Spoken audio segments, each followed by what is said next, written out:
Asia কাপে বাংলাদেশের performance মুগ্ধ করেছে ক্রিকেট বিশ্বকে। দলে দুই তারকা ক্রিকেটারকে ছাড়াই যেভাবে পুরো টুর্নামেন্টে লড়াই করেছে সেটা সত্যি প্রশংসনীয়। এবার এশিয়া কাপের পারফরম্যান্সে মুগ্ধ হয়েছেন শ্রীলঙ্কার সাবেক এবং কিংবদন্তি পেসার চামিন্দা ভাস। তিনি মনে করেন ক্রিকেট বিশ্বে একটি সম্মানজনক জায়গা আদায় করে নিয়েছে বাংলাদেশ জাতীয় ক্রিকেট দল। এশিয়া কাপের শুরুতে তামিম ইকবালকে হারায় বাংলাদেশ। শ্রীলঙ্কার বিপক্ষে প্রথম ম্যাচে ইনজুরিতে পড়ে পুরো টুর্নামেন্ট থেকেই ছিটকে যান তিনি। ইনজুরিতে ছিলেন বিশ্বসেরা অলরাউন্ডার সাকিব আল হাসানও। শেষ পর্যন্ত ইনজুরির সঙ্গে টিকে থাকতে না পেরে 2 ম্যাচ আগেই দেশে ফিরেছেন সাকিব। এছাড়াও পুরো টুর্নামেন্টেই পাজুরের ইনজুরি নিয়ে খেলেছেন মুশফিকুর রহিম। আর দলের অধিনায়ক মাশরাফি মুর্তজা তো নিত্যদিনেই ইনজুরির সঙ্গে পাল্লা দিয়ে লড়ে যাচ্ছেন 22 গজে। এত কিছুর ধকল সামলেও বাংলাদেশের যে এতটুকু এগিয়ে যাবে সেটা হয়তো অনেকেই বিশ্বাস করতে চাননি।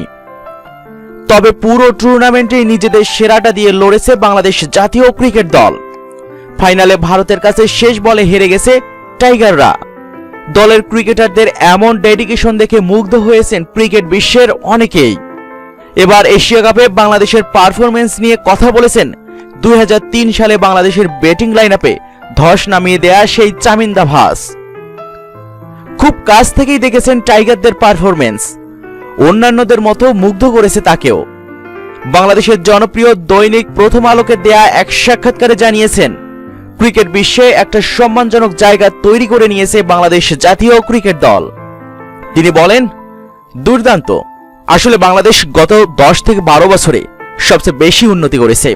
এই সময়ের আগে ক্রিকেটে বাংলাদেশ যেখানে ছিল সেখান থেকে এত দূর আসাটা মুখের কথা নয়। সবচেয়ে বড় কথা, বাংলাদেশ এখন ক্রিকেট বিশ্বে সম্মানজনক একটা জায়গা আদায় করে নিয়েছে। এই যে এশিয়া কাপের ফাইনাল খেললো সেটা তো আর এমনি এমনি হয়নি। খুব তাড়াতাড়ি হয়তো শিরোপাও জিততে শুরু করবে। আমি বাংলাদেশের ক্রিকেটের দারুণ ভবিষ্যৎ দেখতে পাই। এদিকে কোনো বৈশ্বিক টুর্নামেন্টের ফাইনালে উঠেছে 3 বার, যার মধ্যে একবারও শিরোপা ছুঁতে পারেনি বাংলাদেশ জাতীয় ক্রিকেট দল। 3 বারের মধ্যে 2 বারই খুব কাছে গিয়েছিল বাংলাদেশ। তবে বাংলাদেশ জাতীয় ক্রিকেট দল যেভাবে এগিয়ে যাচ্ছে তাতে ট্রফি জিততেও শুরু করবে।